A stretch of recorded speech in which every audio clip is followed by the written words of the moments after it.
Hello church knowing the life YouTube ఛానల్కి స్వాగతం.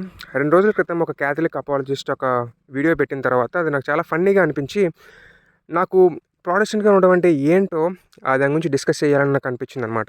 So అతనేమంటాడంటే, మీరు ప్రొటెస్టెంట్స్ కదా, మీరు యాంటీ క్యాథలిక్స్ కదా, క్యాథలిక్ వ్యతిరేకులు కదా, మరి అలాంటప్పుడు క్రిస్మస్ అనేది మేము తెచ్చిన పండగ కదా, మీరెందుకు చేస్తున్నారు? శాంటా క్లాస్ మా పునీతుడు కదా, మరి మీరెందుకు ఆయన్ని గురించి సెలబ్రేట్ చేసుకుంటున్నారు? క్రిస్మస్ చెట్టు అనే ఆచారం మాది కదా, మీరెందుకు చేస్తున్నారు? ఆల్ నైట్ ప్రేయర్స్ అనేవి మా ఆచారాలు కదా, మీరెందుకు చేస్తున్నారు? అసలు బైబిల్ అనేది మేం కదా తీసుకొచ్చింది, మా బైబిల్ మీరెందుకు వాడుతున్నారు? సో ఇలా చాలా క్వశ్చన్స్ అనేవి అడిగారనమాట. సో ఇదేంటంటే కొంచెం సీరియస్ క్వశ్చన్స్ ఏమీ కాదు, చాలా సిల్లీగా ఉండడానికి, సెటరికల్గా ఉండడానికి అడిగినటువంటి క్వశ్చన్స్ అనమాట. సో నాకు అనిపించింది, అసలు ప్రొటెస్టెంట్స్గా ఉండడం అంటే ఏంటి? క్యాథలిక్‌లకు వ్యతిరేకంగా ఉండడమే ప్రొటెస్టెంట్స్ యొక్క ఉద్దేశమా, లేదంటే ఇంకేమైనా ఉందా? సో తెలియాలంటే ఫస్ట్ అసలు క్యాథలిక్స్‌తో ప్రొటెస్టెంట్స్ ఎందుకు విడిపోయారో ఆ చరిత్ర మనకు తెలియాలన్నమాట. ఆ టైం పీరియడ్‌లో సిట్యుయేషన్ ఎలా ఉండేదంటే, పోపులు పాస్టరల్ రోల్‌ని కంటే ఎక్కువగా అధికారులుగా ఎక్కువగా ఆ రోల్‌ని ప్లే చేయడం స్టార్ట్ చేశారు. తర్వాత వాళ్ళు ప్రీస్టులు కూడా చాలా అన్‌ఎడ్యుకేటెడ్‌గా ఉండేవారనమాట. సో ఏదైనా క్వెషన్ వచ్చినప్పుడు దానికి ఆన్సర్ చేసేటటువంటి విధానంలో వాళ్ళకంత సరైన ఎడ్యుకేషన్ కూడా ప్రీస్ట్‌కి లేదు. ఆ తర్వాత అప్పుడు మొరాలిటీ కూడా చాలా తక్కువ లెవెల్‌లో ఉందనమాట. ఏ స్థాయిలో ఉందనంటే, ఒక పాయింట్ ఆఫ్ టైమ్‌కి మనం రక్షణని కొనుక్కోవచ్చేమో అనుకునే అంత లెవెల్‌లో అక్కడ మొరాలిటీ లేదా దైవికమైనటువంటి సంబంధించినటువంటి జ్ఞానం గానీ, ఆ యొక్క థియలాజికల్ ప్రాక్టీస్ కానీ ఆ లెవెల్‌లో ఉండేది. ఎందుకు ఆ లెవెల్‌కెళ్ళింది? ఎందుకంటే అక్కడ వాళ్ళకొక కాన్సెప్ట్ ఉంది. అదేంటంటే, సో ప్రొటెస్టెంట్ మూవ్‌మెంట్ టైంకి 2 విషయాలు జరిగినాయి, పెద్ద విషయాలు. ఒకటేంటంటే క్రూసేడ్స్ అయిపోయినాయి. రెండేంటంటే బ్లాక్ డెత్ అనేటటువంటి ఒక పెద్ద ప్లేగ్ వచ్చిందనమాట. ఆ ప్లేగ్ ఎంత భయంకరమైనదంటే, ఫస్ట్ వరల్డ్ వార్‌లో ఎంతమంది చనిపోయారో అంతమంది చనిపోయారనమాట. సో చాలా ఏళ్ళు అది ఆ యొక్క బ్లాక్ డెత్ అనేది నడిచింది. ఇప్పుడు మన కరోనా ఎలా అయితే కొన్నేళ్ళు నడిచిందో అలాగనమాట. సో ఇప్పుడు ఇవన్నీ కూడా ఈ రిఫార్మేషన్ టైం పీరియడ్‌కి రిఫార్మేషన్ ఏదైతే కావాలో దానికి సంబంధించినటువంటి ఒక పరిస్థితిని క్రియేట్ చేసిందనమాట. ఎందుకు ఏమైంది అనంటే, ఇంటెలిజెన్సెస్‌ని కొన్ని ప్రవేశపెట్టారు. ఏంటి ఇంటెలిజెన్స్ అంటే, ఒకవేళ మీరు గనక క్రూసేడ్‌లో పార్టిసిపేట్ చేస్తే మీరు పర్గటరీలో ఉండరు, డైరెక్ట్‌గా పరలోకానికెళ్తారు అనేటటువంటి ఒక థియాలజీని స్టార్ట్ చేశారు. ఆ తర్వాత ఏంటి పర్గటరీ అనంటే, వీళ్ళేం నమ్ముతారంటే, ఒక మనిషి ఒకవేళ చనిపోతే, అంటే చిన్న చిన్న తప్పులు చేసి చనిపోయినట్లయితే అతను దానికి సంబంధించినటువంటి శిక్షని పర్గటరీలో అనుభవిస్తారు. సో అలా అనుభవించిన తర్వాత ఎంతైతే రిక్వైర్మెంట్ ఉందో అంత రిక్వైర్మెంట్‌లో వాళ్ళు ఆ పర్గటరీలో ఆ యొక్క శిక్షను అనుభవించి ఆ తర్వాత పరలోకానికెళ్తారు అని చెప్పి అంటారనమాట. అయితే ఆ యొక్క శిక్ష తగ్గాలి అనంటే ఇంటెలిజెన్సెస్‌ని చర్చ్ కొన్ని ఇస్తుంది. దాన్ని మనం కొనుక్కోవాలి. సో అది మన కోసం మనం కొనుక్కోవచ్చు. లేదంటే మన యొక్క సొంత వాళ్ళు ఎవరైతే పర్గటరీలో ఉన్నారో వాళ్ళ కోసం కూడా కొనొచ్చు. సో సాధారణంగా ఏమయ్యేదంటే, వేరే వాళ్ళ కోసం కొనేవాళ్ళనమాట. సో అందుకోసం పెద్ద మార్కెటింగ్ టాక్టిక్‌గా ఏం చేశారంటే, అప్పుడు ఒక బిషప్ జొహాన్ టెట్సెల్ అనేటటువంటి ఒక ఆయన్ని నియమిస్తాడనమాట. మొత్తం మార్కెటింగ్ జీనియస్ అనమాట అతను. అతనేమంటాడంటే, హుండీలో ఒక కాయిన్ టింగుమని ఇలా మోగితే పర్గటరీలో ఉండేటటువంటి ఆత్మ చాలా ఉప్పొంగుతుందంట ఆనందంతోటి. ఎందుకంటే తనకి పర్గటరీలో అనుభవించాల్సినటువంటి శిక్షాకాలం అనేది సన్నగిల్లుతూ వస్తుంది కాబట్టి. సో అలాంటి కొన్ని ఇలాంటి లైన్స్ కొన్ని చెప్పి మార్కెటింగ్ టాక్టిక్స్‌ని ఉపయోగించి ఎక్కువగా ఇంటెలిజెన్స్‌ని అమ్మడం మొదలుపెట్టారనమాట. ఎందుకు ఈ రోమన్ రిఫర్మేషన్ టైమ్ పీరియడ్‌లో ఇది ఎక్కువైంది అనంటే, అప్పుడు పోప్ లియో 10 అనుకుంటా, అతను ఏం చేశాడంటే, ఒక అక్కడ ఒక చర్చ్‌ని నిర్మించాలి. అదేంటంటే బసిలికా ఆఫ్ సెయింట్ పీటర్ అనమాట. ఇప్పటికి మనకు ఉంటది. చాలా బ్యూటిఫుల్‌గా ఉంటది. కావాలంటే యూట్యూబ్‌లో చూడండి. Saint Peter's basilica. సో అది రోమ్‌లో కట్టాలి అని వాళ్ళు భావించారు. సో దానికి సంబంధించి ఫండ్స్ రైజ్ చేయాల్సిన పరిస్థితుల్లో వాళ్ళు ఈ యొక్క ఇంటెలిజెన్స్‌ని ఎక్కువగా విరివిగా అమ్మడం స్టార్ట్ చేశారు. అయితే ఈ ఇంటెలిజెన్స్‌ని అమ్మడం అనేది థియలాజికల్లీ ఒక రాంగ్ మెసేజ్‌ని తీసుకెళ్తుందన్న విషయాన్ని అప్పుడు ఉండేటటువంటి చాలామంది బిషప్స్ కానివ్వండి, మాంక్స్ కానివ్వండి, లేదంటే ఎడ్యుకేటెడ్ పీపుల్ ఎవరైతే క్యాథలిక్స్ ఉన్నారో వాళ్ళందరూ కన్సర్న్స్‌ని రైజ్ చేశారు. అయితే వీటిని కూడా సరిగ్గా అడ్రెస్ చేయలేదు చర్చ్. ఆ తర్వాత మార్టిన్ లూథర్ వచ్చినప్పుడు కొన్ని ఏరియాస్‌లో ఈ యొక్క ఇంటెలిజెన్స్ అనేది చాలా హెవీగా ఉండేదనమాట. ఎప్పుడైతే ఆ యొక్క ఏరియాస్‌కి మార్టిన్ లూథర్ వెళ్తాడో అప్పుడు చాలా అతను చాలా ఫ్యూరియస్‌గా మారిపోయి దాని గురించి డిస్కస్ చేద్దామన్న థాట్‌లో ఉంటాడు. తర్వాత మీకు తెలిసిందే 95 థీసిస్ అనే దాన్ని సబ్మిట్ చేస్తారు. ఆ తర్వాత ఆ యొక్క బిషప్ దగ్గరికి వెళ్తుంది. ఆ 95 థీసిస్ తర్వాత పోప్ దగ్గరికి వెళ్తుంది. ఆ పోపు, అరే ఏంటి నిజమే కదా, మనం ఎందుకు తేడాగా చేస్తున్నాం, దీనివల్ల రాంగ్ మెసేజ్ అనేది ప్రొడ్యూస్ అవుతుంది కదా, దీన్ని కరెక్ట్ చేయాలి అనేటటువంటి ఒక యాటిట్యూడ్‌తో ఉండకుండా, ఏంటి నా యొక్క అధికారానికి వ్యతిరేకంగా వస్తాడా మార్టిన్ లూథర్? అని చెప్పి అలా ఇగోకి తీసుకున్నట్లుగా తను ప్రవర్తించడం స్టార్ట్ చేశాడు. దీనివల్ల ఏమవుతుంది, దీనివల్ల ప్రొటెస్టెంట్ మూవ్మెంట్ అనేది కంప్లీట్లీ ఒక రాంగ్ వేరే డైరెక్షన్లోకి వెళ్ళిపోతుంది అనమాట. అంటే నిజానికి ఇది ఒక రిఫర్మేషన్ లాగా ఒక పెద్ద యాక్ట్లా జరిగి సంఘం నుంచి విడిపోదాము అని మార్టిన్ లూథర్ అనుకోలేదు. దీన్ని జస్ట్ రిఫార్మ్ చేద్దాం, ఎక్కడో కొన్ని తప్పులు జరుగుతున్నాయి, ఈ తప్పుల్ని మనం కొంచెం బెటర్ చేద్దాము, దీన్ని కరెక్ట్ చేద్దాం అనేటటువంటి థాట్లోనే ఉన్నాడు. ఇన్ఫ్యాక్ట్ ఇలాంటి విషయాలు చాలా మటుకు అంత ముందునేటటువంటి వ్యక్తులు కూడా చెప్పారన్నమాట. బట్ ఎంత దారుణంగా తర్వాత అయిందంటే, మార్టిన్ లూథర్ కూడా ఏమంటాడంటే మనం ఎక్యూమెనికల్ కౌన్సిల్ పెడదాం, దీని గురించి డిస్కస్ చేద్దాం అనేటటువంటి ప్రపోజల్ని కూడా పెడతాడు. కానీ దానికి అప్పుడు పోప్ ఒప్పుకోడు అనమాట. సో పోపులు ఎంత దారుణంగా ఉన్నారంటే ఆ టైం పీరియడ్లో క్యాథలిక్స్లోనే కొంతమంది ఏమన్నారంటే పోపు అనేవాడు ఒక ఎజబెల్ లాగా అన్నట్టుగా, యాంటీ క్రైస్ట్ లాగా అని పోప్ని మార్టిన్ లూథర్కి ముందు ఉండేటటువంటి చాలామంది వ్యక్తులే అన్నారు. సో అంటే పోప్ ఎంత చెడ్డగా ఉన్నాడో మీరు అర్థం చేసుకోండి ఆ టైం పీరియడ్లో. అంటే ఒక్క పోప్ అని కాదు, అప్పుడు పోప్స్ అలా ఉండేవాళ్ళు అనమాట. అంటే మొరాలిటీ ఎంతవరకు డిగ్రేడ్ అయిపోయిందో మీకు చెప్పడానికి ఈ విషయం చెప్తున్నా. సో ఒకవేళ అప్పుడే కనుక పోప్ కనుక మంచిగా ఆలోచించి నిజమే కదా మనం ఆధ్యాత్మికతని విడిచిపెట్టకూడదు అని ఒకవేళ ముందుగానే చక్కగా పరిస్థితులని చక్కదిద్దుని ఉంటే ఇంతవరకు వచ్చిండేది కాకపోవచ్చు. కానీ ఆ రోజు అలాగా ఆ డిసిషన్ తీసుకోలేదు కాబట్టి వెంటనే తను మార్టిన్ లూథర్ని ఇంకా సప్రెస్ చేయడానికి, ఇంకా అణచివేయడానికి ప్రయత్నం చేశాడు. కాబట్టి అది మార్టిన్ లూథర్ని అణచివేయడం అంటే కేవలం మార్టిన్ లూథర్ని సప్రెస్ చేయడం కాదు. మార్టిన్ లూథర్ ఏవైతే క్వశ్చన్స్ని రైజ్ చేస్తున్నాడో, ఏదైతే కన్సర్న్ రైజ్ చేస్తున్నాడో ఆ కన్సర్న్స్ అన్నింటినీ తొక్కి పెడతాం అనమాట. అయితే మార్టిన్ లూథర్ ఒక్కడే ఆ యొక్క కన్సర్న్స్ని కలిగి లేడు కదా, చాలామంది ఆ యొక్క కన్సర్న్స్ని కలిగి ఉన్నాడు కదా. సో చాలామందిని తొక్కిపెట్టినట్టే, మార్టిన్ లూథర్ ఒక్కడిని తొక్కి పెడతామంటే. అందుకనే కదా మార్టిన్ లూథర్తో పాటు చాలామంది జాయిన్ అయ్యారు. తర్వాత రిఫార్మేషన్ అనేది జరిగింది. ఆ తర్వాత పెద్ద ఇలా సంఘం విడిపోవడం లాంటివి జరిగినాయి. సో ఎప్పుడు ప్రొటెస్టెంట్ మూవ్మెంట్ అనేది దేనికి వచ్చింది అని అంటే, అసలు ముందు ఒక మనిషి ఎలా రక్షించబడతాడు, జస్టిఫికేషన్ ఎలా జరుగుతుంది, మనకి పరలోకం వెళ్ళాలి అని అంటే ఇంటెలిజెన్సెస్ ద్వారా మనం పరలోకం వెళ్తామా, ఈ కైండ్ ఆఫ్ కొన్ని కీలకమైన క్వశ్చన్స్ వచ్చినాయి. ఇన్ఫ్యాక్ట్ చర్చ్ కూడా అంతకుముందు థియాలజీ ఉన్నప్పటికీ దాన్ని డిఫైన్ చేసినటువంటి పరిస్థితి లేదు. మేము ఇదే ఆచారంగా నమ్ముతున్నాం కదా, ఇలాగే మేము వెళ్తాం అన్నట్లుగా ఒక ఏమంటారు గ్రాంటెడ్గా తీసుకుంది, కానీ దాన్ని డిఫైన్ చేసిన పరిస్థితి రాలే. కానీ ఎప్పుడైతే ఇంటెలిజెన్స్ అనేవి ఇలాగా విరివిగా అమ్ముతున్నారో అప్పుడు అసలు పరలోకం ఎలా వెళ్తాం, మనం దేవునితో మనకి ఎలాగ సాన్నిహిత్యం అనేది కుదురుతుంది, మనం ఎలా క్షమించబడతాము, దేని రిక్వైర్మెంట్ ఏంటి అనేటటువంటి క్వశ్చన్స్ చాలా రైజ్ అయినాయి అనమాట. అది ఒక రకంగా చాలా క్లారిటీని తీసుకొచ్చినప్పటికీ రిఫార్మేషన్ అనేది అప్పట్లో మార్టిన్ లూథర్ టైంకి అది లేదు. సో అందుకనే మార్టిన్ లూథర్ ఎప్పుడైతే రోమిలకు రాసిన పత్రిక, గలాతీయులకు రాసిన పత్రిక అని చదువుతాడో తర్వాత ఇవన్నీ కాదు అని చెప్పేసి బయటకు వచ్చేస్తాడనమాట. సో అసలు బేసిక్గా మనం స్క్రిప్చర్కి మళ్ళీ తిరిగి వెళ్ళాలి అని అంటానికి గల కారణం ఏంటంటే, ఈ మిడివల్ టైం పీరియడ్లో చాలా డాక్ట్రిన్స్ వచ్చేసినాయి. ఈ డాక్ట్రిన్స్ వల్ల చాలా పెద్ద కన్ఫ్యూషన్ అనేది ఏర్పడిపోయింది.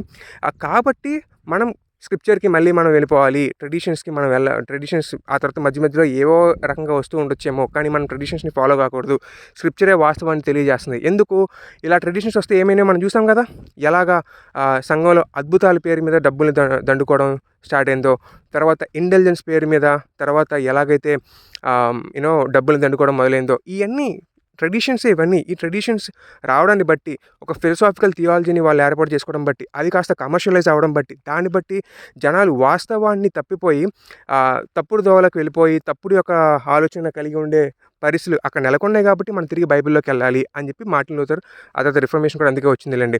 ఎందుకంటే ప్రీస్టులు కూడా అప్పుడు నాలెడ్జ్ లేదు, ప్రీస్టులు కూడా అంత ఎక్కువ సౌండ్ నాలెడ్జ్ లేదు. ఏమైనా క్వశ్చన్ అడిగితే చెప్పేటటువంటి పరిస్థితి అంత అవగాహన కూడా ప్రీస్టులకు ఉండేది కాదు. ప్రీస్టులకే లేకపోతే ఇక లేమెన్కి ఏముంటుంది. సో లేమెన్కి ఎలా ఉంటుంది, మనం ఏమైనా పాపాలు చేస్తే ఇప్పుడు చర్చలు చెప్తున్నాడు కదా, ఒక కాయిన్ కనుక హుండీలో వేస్తే కింద ఆత్మలన్నీ కూడా పర్గడిలో ఉండేటటువంటి ఆత్మలన్నీ కూడా ఆనందిస్తాయి, తొందరగా పరలోకం వెళ్ళిపోతాయి అంటున్నారు కదా, మనం అదే చేద్దాం. సో ఏమైంది, అలా అయిపోయింది పరిస్థితి. సో ఏంటి ఒక రాంగ్ మెసేజ్ అనేది వెళ్ళిపోతుంది. అలా కాదు బాబు, మనం స్క్రిప్చర్లోకి వెళ్దాం, మళ్ళీ తిరిగి మన వాక్యం ఏం చెప్తుంది అక్కడికి వెళ్దాం అని చెప్పి ఒక కాల్ని తీసుకురావడం జరిగింది. ఆ కాల్ని బట్టి సోలా స్క్రిప్టోరా అనేది వచ్చింది. సోలా స్క్రిప్టోరా అని అంటే దాని ఉద్దేశం ట్రెడిషన్స్ అనేవి బ్యాడ్ అని కాదు, దాని ఉద్దేశం క్రిస్మస్ జరుపుకోకూడదని కాదు, దాని ఉద్దేశం ఆల్ నైట్ ప్రేయర్స్ జరుపుకోకూడదని కాదు, మిగతా ఏ సెలబ్రేషన్స్ చేసుకోకూడదు అని కాదు, ఈస్టర్, గుడ్ ఫ్రైడే లాంటివి చేసుకోకూడదని కూడా కాదు, దాని ఉద్దేశం క్యాలెండర్ని పాటించొద్దని కూడా కాదు. అతను ఏమంటాడంటే గ్రెగోరియన్ క్యాలెండర్ మా ఊరు తెచ్చింది మీరు ఎందుకు వాడుతున్నారు అంటగా మాట్లాడతాడు. ఇదంతా ఫూలిష్నెస్, ఏంటంటే తెలియక చేసినటువంటి ఆర్గ్యుమెంట్స్ అనమాట. వీటన్నిటికీ వ్యతిరేకం కాదు. సో అబ్యూసెస్కి అగేన్స్ట్గా సోలా స్క్రిప్చురా లేదంటే రిఫర్మేషన్ అనే మూమెంట్ వచ్చింది. నిజమే కదా, బైబిల్ని చదువుతున్నప్పుడు ట్రెడిషన్ని దృష్టిలో పెట్టుకొని మనం బైబిల్ని చదవకూడదు. ఎప్పుడు ఏ ప్లేగ్ వచ్చినా కానీ ఒక థియాలజీలో ఒక షిఫ్ట్ అనేది వస్తుందండి. బ్లాక్ డెత్ వల్ల థియాలజికల్ షిఫ్ట్ అనేది వచ్చింది. అంతకుముందు వచ్చినటువంటి ప్లేగ్స్ని బట్టి కూడా కొంచెం థియాలజికల్ షిఫ్ట్ అనేది జరుగుతుంది. అది వాస్తవమే. సో మనం వాటి విషయాల్లో కొంచెం యూనో క్లారిటీని కలిగి ఉండాలి. మనకు వచ్చే థియాలజీ అనేది పరిస్థితుల్ని బట్టి వస్తుందా లేదంటే వాక్యాన్ని బట్టి వస్తుందా? సో వాక్యం చదువుతున్నప్పుడు పరిస్థితుల్ని బట్టి మన యొక్క పరిస్థితుల్ని ఊహించుకొని దాన్ని బట్టి వాక్యాన్ని మనం చదవకూడదు. మనం ఎలా చదవాలి? ఫస్ట్ సెంచరీలో లేదంటే ఆ కాలంలో ఏ ప్రవక్త అయితే గ్రంథం రాస్తాడో ఆ కాలంలో అక్కడ ఉండేటటువంటి జనాలు ఏం అర్థం చేసుకోవాలని ఆ ప్రవక్తలు రాశారో, ఏం అర్థం చేసుకోవాలని అపోస్తులు రాశారో ఆ కల్చర్ని దృష్టిలో పెట్టుకొని వాళ్ళకి ఏం అర్థమైందో తెలుసుకొని దాని నుంచి ఈరోజు మనం దాన్ని ఎలా అప్లై చేసుకోవచ్చో ఆలోచించాలి తప్పితే ఫిలసాఫికల్ థియాలజీని ఉపయోగించి లాజిక్ని ఉపయోగించి ఈ కాలంలో మనకైతే రైట్ అనిపిస్తుందో దాని దృష్టికోణంలో బైబిల్ చదివి మనం బైబిల్ అర్థం చేసుకునే ప్రయత్నం చేయకూడదు. అలా చేస్తే దాన్ని అనాక్రోనిజం అంటారనమాట. అలా అనాక్రోనిస్టిక్గా మనం వాక్యాన్ని చదవకూడదు. కాబట్టి నేనేమంటానంటే రిఫర్మేషన్ అనేది ఒక మంచి కార్యమే చేసింది. ఏం కార్యం చేసింది? మనల్ని తిరిగి బైబిల్ వైపు మళ్ళీ ఫస్ట్ సెంచరీ వైపు తీసుకెళ్ళింది. సో ఇన్ఫ్యాక్ట్ చెప్పాలంటే మధ్య మధ్యలో కొన్ని స్టేట్మెంట్స్ కూడా చేస్తున్నారు. ఏంటంటే కొన్ని ట్రెడిషన్ అంటే ఏంటి అన్న క్వశ్చన్ వచ్చినప్పుడు ఫస్ట్ సెంచరీ వరకు అపోస్తులు నిజంగా ఏవైతే మనకి ఇచ్చారో అవి మాత్రమే ట్రెడిషన్స్, ఆ తర్వాత వచ్చినవి ట్రెడిషన్స్ కావు అన్నట్టుగా వాళ్ళు రాసుకున్నట్లుగా కూడా ఒక ఎక్కడ చదివాను. బట్ అగైన్ దాని యొక్క వ్యాలిడిటీని నేను చెక్ చేసుకోవాలి. సో మన సోలా స్క్రిప్చురా అంటే దాని ఉద్దేశం ట్రెడిషనే ఉండకూడదు, క్రిస్మస్ చేసుకోకూడదు, అవి చేసుకోకూడదు, ఇవి చేసుకోకూడదు అని చెప్పి కాదు. సోలా స్క్రిప్చురా అంటే దాని అర్థం ఏంటంటే అపోస్తులు ఏదైతే ట్రెడిషన్గా మనకి ఇచ్చారో అది మనం పాటించవచ్చు. అపోస్తులు ఏదైతే లిఖితపూర్వకంగా ఇచ్చారో మనం అది చేసుకోవచ్చు. క్వశ్చన్ ఏంటంటే అపోస్తులు ట్రెడిషన్గా మనకి ఇచ్చింది ఏంటి అన్నదే క్వశ్చన్. సో వాళ్ళు అలాగని మిగతా ట్రెడిషన్స్ బ్యాడ్ అని కూడా కాదు. ట్రెడిషన్స్ ప్రతి చర్చ్లోనే ఉంటాయి, అవన్నీ మనం చేసుకోవచ్చు, తప్పేమీ లేదు. బట్ అగైన్ ఫండమెంటల్గా ఇన్ఫాలిబుల్గా ఉండేదైతే ఏంటి అంటే వాక్యమే. సో ఆ వాక్యానికి ప్రయారిటైజ్ చేస్తూ మనం ముందుకెళ్తామన్నమాట. సో అదే కదా ఫస్ట్ సెంచరీ నుంచి మనకు వచ్చింది వాక్యమే కదా. సో సో ఎందుకు ఈ విషయం అంతా చెప్పానంటే ఇదంతా చెప్పడానికి గల కారణం ఏంటంటే ఆ అబ్బాయి ఏమన్నాడంటే మా వల్లే మీకు ఇవన్నీ వచ్చినాయి, బైబిల్ కానీ పండుగలు కానీ ఇవన్నీ మా వల్లే వచ్చినాయి, అసలు యేసుక్రీస్తు కూడా మా వల్లే వచ్చాడు అన్నట్టుగా మాట్లాడుతున్నాడు. బట్ అగైన్ ఫండమెంటల్ డిఫరెన్స్ అక్కడ కాదు. ఫండమెంటల్ డిఫరెన్స్ ఎక్కడ వచ్చింది? ఫండమెంటల్ డిఫరెన్స్ అబ్యూసెస్ని బట్టి ఆ యొక్క డిఫరెన్స్ రావడం జరిగింది. సో మన యొక్క మోటో ఏమై ఉండాలంటే ఆ యొక్క అబ్యూజెస్ని దాటి మనం ముందుకు వెళ్ళగలగాలి. సో ఈ యొక్క రిఫర్మేషన్ బట్టి వాళ్ళకి కొన్ని కలిగిన లాభాలు ఏంటంటే ఈ రిఫర్మేషన్ తర్వాత కౌంటర్ రిఫర్మేషన్ స్టార్ట్ చేస్తారు. అది కౌన్సిల్ ఆఫ్ ట్రెంట్ అని అంటారనమాట. ఆ కౌన్సిల్ ఆఫ్ ట్రెంట్ అనేది మార్టిన్ లూథర్ చనిపోయిన కాడి నుంచి జాన్ క్యాల్విన్ చనిపోయేదాకా అది ఎక్స్టెండ్ అయింది. 3 దశలుగా జరిగింది. దానివల్ల వాళ్ళు ఏం చేశారు? ఒకటి మారల్స్ని ప్రయారిటైజ్ చేయడం స్టార్ట్ చేశారు. ఎవరు పడితే వాళ్ళు ఎలా పడితే అలా జీవిస్తే సరిపోదు అని చెప్పి ఇది తీసుకొచ్చారు. తర్వాత చర్చ్ ఆఫీసెస్ని ఇంతకుముందు పర్చేస్ చేస్తున్నారు అనమాట. అది కూడా ఒక రకంగా తప్పే. సో ఆ తర్వాత చర్చ్ ఆఫీసెస్ని పర్చేస్ చేసుకునేటటువంటి పరిస్థితి లేకుండా వాళ్ళు చూస్తున్నారు. తర్వాత ఇంటెలిజెన్సెస్ని అమ్ముకునే వాళ్ళు కదా ఇంతకుముందు, ఈసారి అమ్ముకునే పరిస్థితి లేకుండా దాన్ని బ్యాన్ చేశారనమాట. అంటే అమ్ముకోకూడదు, ఫ్రీగా ఇవ్వచ్చు బట్ అమ్ముకోకూడదు అనమాట. ఆ తర్వాత ప్రీస్ట్ని ట్రైనింగ్ చేయడం స్టార్ట్ చేశారు. సెమినరీస్ని స్టార్ట్ చేశారు. ప్రపంచవ్యాప్తంగా కూడా ఫస్ట్ ప్రీస్ట్ని ట్రైన్ చేసి ఆ తర్వాత వాళ్ళని తీసుకున్న ప్రయత్నం చేశారు. ఆ తర్వాత చాలా గొప్ప గొప్ప వ్యక్తులు, ఆత్మీయంగా ఉన్నతంగా ఉండేటటువంటి వ్యక్తులు కూడా ఆ చర్చ్ నుంచి రావడం స్టార్ట్ అయింది. అంటే for example Saint Teresa of Avila కానీ, జాన్ ద క్రాస్ కానీ, లేదా జెస్యుయిట్స్ కానీ, ఇలా చాలామంది, ఇగ్నిషియస్ ఆఫ్ లోయాలా కానీ, ఇలా చాలామంది రావడం జరిగిందనమాట. సో దానివల్ల ఆధ్యాత్మికతలో కూడా రోమన్ క్యాథలిక్ చర్చ్ ఎదగడం అనేది మనం కొన్ని గొప్ప గొప్ప వ్యక్తులు ఆ చర్చ్ నుంచి రావడం బట్టి మనం తెలుసుకోవచ్చు అనమాట. సో కౌంటర్ రిఫర్మేషన్ వల్ల ఇన్ఫ్యాక్ట్ క్యాథలిక్ చర్చ్ కూడా చాలా చాలా హెల్ప్ జరిగింది. So it is not that ఏదో మా వల్ల మీరు అన్నీ అనుభవించేస్తున్నారు అని చేసే నెరేటివ్ ఏదైతే క్యాథలిక్స్ చేస్తున్నారో అది చాలా తప్పు. ఎందుకంటే రిఫర్మేషన్ రావడం బట్టి ఈరోజు వాళ్ళు ఇంటెలిజెన్సెస్ ఫ్రీగా అనుభవిస్తున్నారు. లేదంటే మేబీ ఇప్పుడు కూడా వాళ్ళు కొనుక్కునే వాళ్ళేమో. సో రిఫర్మేషన్ రావడం బట్టే పోప్స్ కానీ లేదంటే బిషప్స్ యొక్క కానీ ఆ మొరాలిటీని మనం చెక్లో పెడడానికి ఒక అవకాశం దొరికింది. లేదంటే అది అయితే లేట్గా ఉండొచ్చు, లేదంటే ఇలాగే కరెక్ట్ అయిపోతూ ఉండొచ్చు కూడా. సో రిఫర్మేషన్ అనేది నిజంగా క్యాథలిక్ చర్చ్కి కూడా మంచి చేసింది. సో పొలమికలీ ఇప్పుడు క్యాథలిక్ చర్చ్ ఏమంటుందంటే ఐ థింక్ Vatican II తర్వాత అనుకుంటా 1960s నుంచి అనుకుంటా ఎక్యూమెనిజంని ఫాలో అవుతుందన్నమాట. అంటే ఎక్యూమెనికల్గా అన్ని చర్చెస్ అన్ని మళ్ళీ తిరిగి కలవాలి. క్యాథలిక్ చర్చ్ నుంచి విడిపోయినటువంటి ఆర్థోడాక్స్ చర్చ్ మళ్ళీ ఒకటవ్వాలి, క్యాథలిక్ చర్చ్ నుంచి విడిపోయిన ప్రాటెస్టెంట్స్ మళ్ళీ తిరిగి ఒకటవ్వాలి అని ఒక మూవ్మెంట్ని స్టార్ట్ చేస్తుంది. ఒక మూవ్మెంట్ అని కాదు కానీ ఒక ప్లాన్ని కలిగి ఉంది, ఒక ఆశను కలిగి ఉంది. Which is good. చాలామంది కూడా అలాగే అనుకుంటారు, విడిపోయి ఉన్నటువంటి సంఘాన్ని కలవాలని. సో అందుకు ప్రయత్నంలో భాగంగా క్యాథలిక్ చర్చ్ అటువంటి ఎఫర్ట్స్ని పడుతున్నప్పుడు ఇప్పుడు ఆ క్యాథలిక్ నుంచి వచ్చినటువంటి అపాలజిస్ట్ కూర్చొని ఈ పొలమికల్గా మాట్లాడుతూ సెటైర్స్ వేసి మాకరీ చేసుకుంటా ఇలా వీడియోస్ పెడతాం వల్ల నిజానికి క్యాథలిక్ చర్చ్ ఏదైతే ప్రయత్నం చేస్తుందో దానికి వ్యతిరేకంగా ఈ అబ్బాయి వాళ్ళ యొక్క ఆశలకు గండి కొడుతున్నాడేమో అనిపిస్తుంది. సో జస్ట్ నా థాట్స్ని షేర్ చేసుకుందాం అనుకుంటున్నాను. సో ప్రొటెస్టెంట్స్గా ఉండడం అంటే ట్రెడిషన్ని కంప్లీట్లీ విడిచిపెడతాం కాదు. సోలా స్క్రిప్చురా అంటే ట్రెడిషన్ని కంప్లీట్లీ విడిచిపెడతాం కాదు. మంచి మంచి ట్రెడిషన్స్ ఏవైతే దేవునికి దగ్గరగా మనల్ని తీసుకెళ్తాయో అటువంటి ట్రెడిషన్స్ని పెట్టుకోవడంలో తప్పేమీ లేదు. కాబట్టి ఏవైతే ట్రెడిషన్స్ స్క్రిప్చర్ని ట్రంప్ చేస్తాయో, అంటే స్క్రిప్చర్కి పైగా వెళ్ళిపోతాయో, స్క్రిప్చర్ని సైతం ఏమంటారు దాన్ని మురికిగా చేసేసి స్క్రిప్చర్ని సైతం తొంగలో తొక్కేటటువంటి ట్రెడిషన్స్ ఏవైతే ఉంటాయో అవి కరెక్ట్ ట్రెడిషన్స్ కావు అనమాట. సో స్క్రిప్చర్ని బ్లర్ చేసేటటువంటి ట్రెడిషన్స్ ఏవి మంచివి కాదు. స్క్రిప్చర్గా గౌరవించేటటువంటి ట్రెడిషన్స్ మంచి ట్రెడిషన్స్. కాబట్టి బైబిల్ని చదువుతున్నప్పుడు చర్చ్ ఫాదర్ యొక్క దృష్టికోణంలో కానీ లేదంటే మన యొక్క దృష్టికోణంలో చదవకుండా దాని యొక్క ఒరిజినల్ సెట్టింగ్లో మన స్క్రిప్చర్ని చదివి అది మన జీవితాన్ని వెలిగింపజేసేటటువంటి విధంగా మనం ముందుకెళ్ళాలి. సో అది ప్రొటెస్టెంట్ రిఫార్మేషన్ రావడానికి గల కారణం ఈ స్పిరిట్ని ముందుకెట్టి పెట్టుకొని మనం ఇంకా ముందుకు వెళ్ళాలి తప్పితే అరే మా కాల్విన్ ఏదో చెప్పాడు కదా, మా మార్టిన్ లూథర్ ఇలా చెప్పాడు కదా, మేము ఏదో నమ్ముతామని చెప్పి ఆ రిఫార్మేషన్లో ఉండడం కూడా కరెక్ట్ కాదు. ఎందుకంటే మనకి ఇప్పుడు చాలా జ్ఞానం వస్తుంది. దీన్ని బట్టి మనం ఇంకా ఎక్కువగా నేర్చుకొని బైబిల్ని మరింత ఎక్కువగా అర్థం చేసుకోవడానికి మనం ప్రయత్నం చేయాలన్నమాట. So what it means to be ప్రొటెస్టెంట్గా ఉండడం అంటే దాని ఉద్దేశం యాంటీ క్యాథలిక్గా ఉండడం కాదు. మనకి ఎవరి మీద ద్వేషం లేదు, ఎవరి మీద ద్వేషం ఉండకూడదు కూడా. కాకపోతే ప్రొటెస్టెంట్ మూవ్మెంట్ అనేది అబ్యూసెస్కి అగేన్స్ట్గా వచ్చినటువంటి మూవ్మెంట్. దాని ఉద్దేశం ఇంకో విషయం చెప్పడం మర్చి, ప్రొటెస్టెంట్కి ఆ పేరు కూడా ప్రొటెస్టెంట్స్ ఇవ్వలేదు. మేము మిమ్మల్ని ప్రొటెస్ట్ చేస్తాము, మా గుణం ఎంత కాబట్టి మా పేరు ప్రొటెస్టెంట్స్ అని మనం ఎప్పుడు చెప్పుకోలేదు. క్యాథలిక్స్ ప్రొటెస్టెంట్స్కి ఈ పేరు ఇచ్చారు. జస్ట్ లైక్ క్రైస్తవులు ఆ పేరు పెట్టుకోవాలి, పేరు పెట్టారు క్రైస్తవులు అని. అలాగే ప్రొటెస్టెంట్స్ ఆ పేరు పెట్టుకోవాలి, క్యాథలిక్స్ పెట్టారు ప్రొటెస్టెంట్స్ అని. కాబట్టి ప్రొటెస్టెంట్స్ అంటే ప్రొటెస్ట్ చేస్తారు, వాళ్ళకి ఆ క్యాథలిక్స్ అగేన్స్ట్గా ఉంటారు అనేటటువంటి నెరేటివ్ని బిల్డ్ చేసుకున్నది వాళ్ళు. అఫ్కోర్స్ ఆ తర్వాత ప్రొటెస్టెంట్స్ కూడా అలాగే తయారయ్యారులేండి. సో వాళ్ళు అలా అనుకుంటే దాన్ని బలపరిచింది కూడా మన యొక్క యాక్టివిటీసే. బట్ అదంతా ఎందుకు అయిందంటే క్యాథలిక్స్ మీద ఉన్న హేటెడ్ని బట్టి, లేదా క్యాథలిక్ ఇన్స్టిట్యూషన్ మీద ఉన్నటువంటి హేటెడ్ని బట్టి ఆ ప్రొటెస్టెంట్స్ కూడా అలా బిహేవ్ చేయడం స్టార్ట్ చేశారు. బట్ అగైన్ మనమైతే మాత్రం అలా ఉండకూడదు. అది రైట్ స్పిరిట్ కూడా కాదు.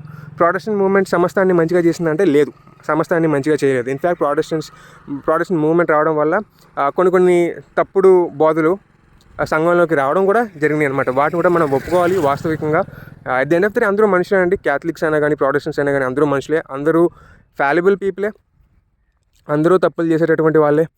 మనందరికీ దేవుడు అవసరం, మనందరికీ రక్షకుడు అవసరం, మనందరికీ పరిశుద్ధాత్మ యొక్క సహవాసం అవసరం. మనందరం కూడా హెల్ప్లెస్ పీపులే. మనందరికీ దేవుడి యొక్క కార్యం మన జీవితంలో జరగడం అనేది అవసరం. మనందరం కూడా దేవుణ్ణి ఆనుకొని మనం ముందుకు వెళ్ళాల్సిన ఆవశ్యకతలో మనం ఉన్నాము. కాబట్టి మీరు గొప్ప కాదు, మేము గొప్పగా ఆ కైండ్ ఆఫ్ డిసిషన్స్ వద్దు. ఎవరు గొప్ప, ఎవరు తక్కువ, ఎవరు కరెక్ట్, ఎవరు రాంగ్. ఎస్, కొన్ని విషయాల్లో మనం కరెక్ట్ రాంగ్ అనే విషయం గురించి డిస్కస్ చేయాలి. కానీ అది హేటెడ్ తోటి ముందుకు వెళ్ళకూడదు. అది ఎంపతి తోటి అవతల వాళ్ళ పొజిషన్ ఏంటో అర్థం చేసుకొని దాన్ని బేస్ చేసుకొని మనం కనుక అవతల వాళ్ళకి ఫెయిర్ ఇది ఇచ్చి దాన్ని బేస్ చేసుకొని మనం కనుక డిసిషన్స్ అనేవి చేసుకున్నట్లయితే కనుక అది ఇంకొంచెం ఫ్రూట్ఫుల్గా ఉంటాయండి. That's all for the day. Have a great day. Bye.